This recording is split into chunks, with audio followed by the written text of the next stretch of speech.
Virus महामारी के बीच संत आसाराम जी बापू आश्रम सूरत एवं सूरत गुरुकुल एवं भैरवी आश्रम के द्वारा कपराड़ा तालुका के अंदर मतलब सूरत से करीबन 120 किलोमीटर दूर महाराष्ट्र और गुजरात की बॉर्डर पे जो गांव पड़ते हैं, गरीब एरिया विस्तार पड़ते हैं, वहाँ संत आसाराम जी बापू की प्रेरणा से संत आसाराम जी बापू के भक्तों द्वारा गरीब लोगों में कपड़े बांटे गए और भोजन कराया गया और राशन की पूरी किट बना के इन लोगों को दी गई।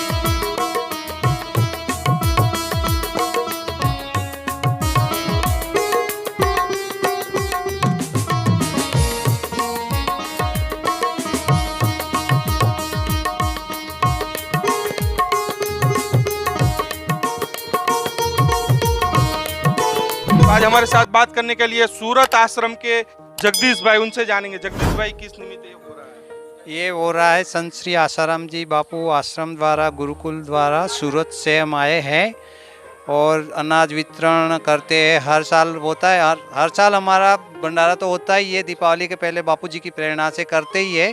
इस साल भी हम आए तो अनाज वितरण करेंगे, भोजन कराएंगे और अनाज की साड़ियाँ वगैरह बांटेंगे। ये हम साड़ियाँ वगैरह सब साथ में ही लेके आए हैं। बच्चों के लिए बच्चों के कपड़े, बहनों को साड़ियाँ देंगे और भाइयों को कपड़े भी देंगे। हाँ भैया, मैं सूरत गुरुकुल सूरत आश्रम से आया हूँ। पूज्य बापूजी की प्रेरणा से करोड़ों रुपए की सामग्री हर महीने आश्रम के द्वारा बांटी जाती है। ये बापूजी के संस्कार हमें विरासत में मिले हुए और इसी के तहत हर महीने इस एरिया के विस्तार में आश्रमों द्वारा यहाँ पे वितरण किया ही जाता है। और विशेष स्पेशली मैं सूरत गुरुकुल से आया हूँ।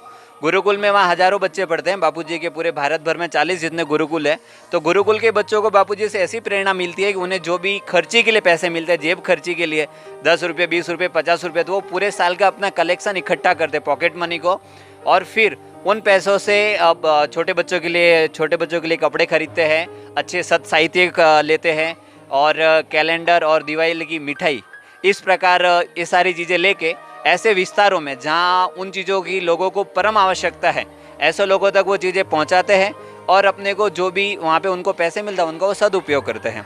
और इन चीज़ों में सबसे बड़ी बात यह है कि जो हमने ये बापूजी की प्रेरणा से चालू किया था, सूरत गुरुकुल 6 साल से लगातार ये कार्यक्रम कर रहा है और दिन प्रतिदिन उसमें बहुत वृद्धि हो रही है और बच्चों से इसको बहुत प्रेरणा मिल रही है। और इसी चीज़ से प्रेरणा लेके हमारे गुरुकुल के ऐसे कई सारे विद्यार्थी है जो हम उनके साथ नहीं जाते, फिर भी वो स्वतंत्र तरीके से जाके 1000, 2000, 5000 लोगों में जाके ये सारे कार्यक्रम करते हैं और उससे उनको बहुत ही अच्छी अनुभूति होती है, क्योंकि परोपकार से बड़ा कोई धर्म ही नहीं है। तो इस प्रकार उनको परोपकार की जो भावना है, जो संवेदना है, वो सारी चीज़ें उनको गुरुकुल से प्राप्त होती है और वो अपने धर्म को सत्कार्य में लगाते हैं, अपने विचारों को उन लोगों के बीच में रह के सत्कर्म करके अपने विचार पवित्र करते हैं। और सच में बापूजी की कृपा से बहुत अच्छा चल रहा है। भंडारा हो रहा है। हाँ, इसके अलावा भी क्या भंडारा होगा क्या बच्चों? हाँ, इसके अलावा अभी तो ये शुरुआत है। आप भारत के कोने कोने में घूमिए, भारत बापूजी के साधक, ये तो बहुत मतलब एक छोटे प्रकार का भंडारा देख सकते हो। एक साथ हज़ारों, 2000, 5000 में पूरे दिवाली के निमित्त साधक ऐसे विस्तार में जाके उनके बीच में ही, दरिद्र नारायण के बीच में ही अपनी दिवाली मनाते हैं। ये बापूजी के संस्कार हमें मिले हुए और हमारे द्वारा अभी ये प्रोग्राम चल रहा है इस विस्तार में। अभी सुबह से लेके हम लगभग 700-800 लोगों के बीच हो चुका है। आज का टारगेट लगभग हमारे 2000 जितनी पब्लिक को कवर करना है। 2000 तक लोगों को हम अन्न पहुंचाएंगे, कपड़े पहुंचाएंगे और जो सामग्री किट भैया ने जो बताई है वो भी हम आपको दिखाना, वो चीज़ बांटने वाले हैं। और उसके बाद दिवाली के बाद एक और हमारा आवाडांग में बड़ा भंडारा है, जिसमें भी लगभग हम 2-3-4 हज़ार लोगों को कपड़ा, दिवाली की मिठाई, पेंडल, सत साहित्य, ये सारी चीज़ों का वितरण होने वाला है आवाडांग में। उसकी डेट हमने 17 से लेकर 19 तारीख तक रखी हुई है। इन चीज़ों का हमें लोगों ने बोला कि इस बार कोरोना चल रहा है, आप इन चीज़ों के लिए क्यों जा रहे हो? तो जब हम सूरत सिटी में रहते हैं, जब हमें इन चीज़ों की प्रॉब्लम, जैसे कोरोना है इसकी वजह से जब हमें प्रॉब्लम महसूस हो रही है, तो वास्तव में इन विस्तार के लोगों को कितनी प्रॉब्लम होगी, उन चीज़ों को ही हमने ध्यान में रख के, समझते हुए, कोरोना के जो नियम से उनको फॉलो करते हुए हमें सारे कार्यक्रम को आगे बढ़ा रहे और हर साल की तरह इस बार हमारे सारे कार्यक्रम कंटिन्यू हो रहे हैं। हाँ, तो चेतन भाई जैसे जगदीश भाई ने बताया कि मतलब आज सूरत आश्रम, सूरत गुरुकुल और भैरवी आश्रम के द्वारा ये हो रहा है। तो हमने सुना है कि अनाज वितरण तो आप सालों से करते आ रहे हो, तो कितने सालों से कर रहे हैं? लगभग 18 साल हो गए। 18 साल से अनाज वितरण चालू है। जब बापूजी उधर आए थे, भंडारा हुआ था, तो बापूजी ने देखा कि ये विस्तार तो बहुत गरीब है, तो बोले कि चलो ये सर्वे करो और ये विस्तार में हर महीने का अनाज वितरण चालू करो। तो समिति वालों ने ये विस्तार में सर्वे किया और तभी से हर महीने चावल, तेल, दाल, नमक ये बांटा जाता है, मिठाई।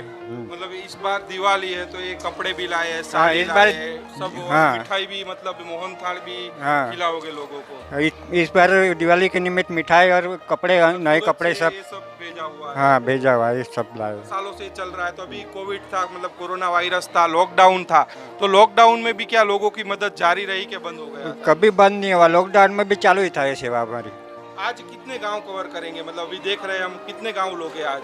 10 से 12 गांव कवर करें। 12 गाँव में जाके क्या करोगे? मतलब अनाज वितरण करेंगे, हर महीने करते ही है, अभी चालू ही रहेगा, अभी भी बाद में भी चालू ही रहेगा। और कपड़े भी दोगे और भोजन भी, मतलब बना के लेके तैयार भोजन बना के लाके खिलाओगे? सीधा सामान भी देंगे, तैयार भोजन भी खिलाएंगे। तो ये भंडारा हो रहा है, यहाँ कुछ सेवा दे रहे हैं, समिति के लोग हैं, उनसे जानेंगे। आप भी मतलब 18 सालों से ये सेवा कार्य हो रहा है, तो आप आते हो क्या? 18 साल से नहीं, हम 32 साल से सेवा कर रहे हैं अच्छा, इस मतलब ये जो अनाज वितरण हाँ होता वो है, 18 साल से 18 सालों कंटिन्यू, मतलब ये गांव में हाँ आज शुरुआत हमने किया था बापूजी की आज्ञा से।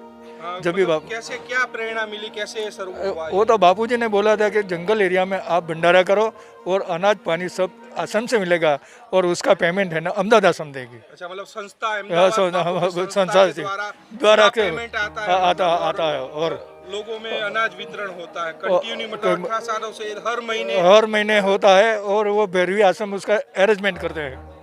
और कुछ सेवादारी है? क्या नाम है आपका? अब गोवर्धन भाई पटेल है।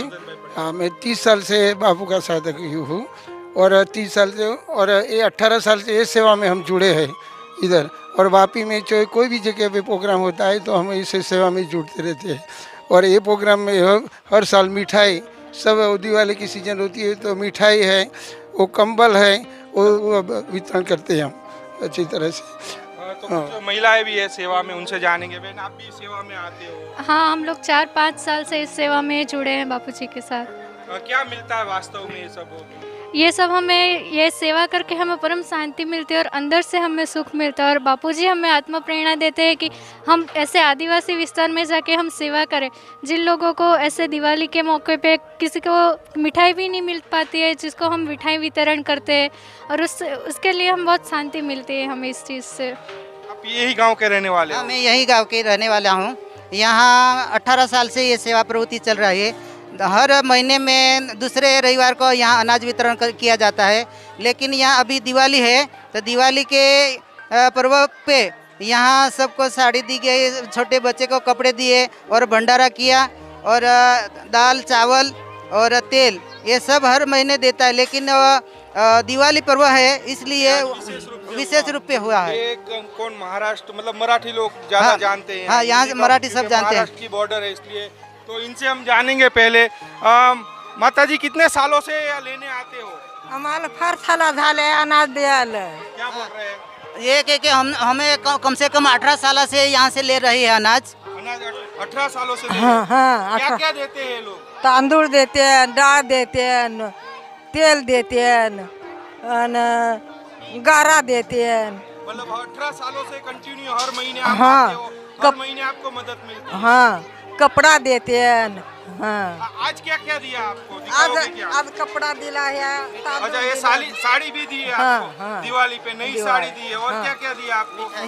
मिठाई दिली। अच्छा, ये मिठाई भी दी आपको और दाल भी दी आपको, तेल भी दिया, मतलब हर महीने देते हैं? प्रत्येक महीने देते हैं। प्रत्येक महीने? हाँ, वो मराठी में वही बोल रहे हैं कि हर महीने देते हैं, प्रत्येक महीने यानी हर महीने देते हैं। और लोगों से भी जानते हैं। क्या नाम है आपका? लहानी बेन। कितने सालों से ये दे रहे हैं आप? कितने सालों से ये ले जा रहे हो? सालापासून दे जाते तुला। क्या बोल रहे हैं? 18 साल से देते हैं लेकिन मुझे हिंदी नहीं आती, मराठी आती है, ऐसे बोलते हैं। मराठी में भी बोला 18 सालों से हर बार देते हैं। काय काय तुम्हाला देतं? डाळ, तेल, तांदूळ, साडी, साडी. और भी लोग हैं। माता जी क्या नाम है आपका? गिरी देवराम. थोडेक सालापासून देतेस तू अनाज? झाले होय वदार 10 वर्ष. अच्छा 10 साल हो गए। आज क्या क्या दिया यहाँ पे? आज काय काय दिला? देते हैं दाल, देते हैं तेल, देते हैं चोखा, देते हैं. अच्छा मतलब हर महीने देते हैं। हाँ. तो इन लोगों को हर महीने मतलब ये क्या हर गरीब महीने विस्तार है क्या गरीब है वास्तव में? आदिवासी विस्तार है। यहाँ हर महीने दूसरे रविवार को अनाज वितरण करता है। कम से कम यहाँ 18 बरस से सेवा हो रही है। हाँ, और कोई संस्था यहाँ करती है कि केवल बापू की संस्था ही है? यहाँ दूसरी कोई संस्था काम नहीं करती है। बापू की साधक यहाँ सूरत से संचालन भेरवी से होता है और यहाँ ये सब अनाज वितरण करता है। हर महीने के दूसरे रविवार के दिन ये सेवा होती रहती है। सरकारी मदद मिलती है क्या इन लोगों को? सरकारी मदद तो नहीं अभी तक मिली है, यहाँ से यही मिलती है सेवा। अभी कोविड-19 चल रहा था, कोरोना वायरस था, लॉकडाउन था, तो लॉकडाउन में भी इन लोगों को मदद दी गई? हाँ, हर महीने लॉकडाउन में भी हर महीने में अनाज देते थे। सोशल डिस्टेंस रख के सबको अनाज देते थे। तो आपने देखा आज संत आसाराम जी बापू आश्रम सूरत गुरुकुल एवं भैरवी आश्रम के द्वारा संत आसाराम जी बापू की प्रेरणा से दीपावली निमित्त आज गरीब आदिवासी विस्तार के अंदर भंडारा हुआ। जैसे कि साड़ी दी गई, बच्चों को कपड़े दिए गए, भोजन खिलाया गया और राशन की पूरी किट बना के जैसे 1 महीना राशन चले उतना वो राशन दिया गया। बताया कि पिछले 18 सालों से संत आसाराम जी बापू की प्रेरणा से ये कार्य निरंतर जारी है। कैमरामैन अंजनी के साथ नीलेश ठक्कर, कपड़ा तालुका से रफ्तार न्यूज।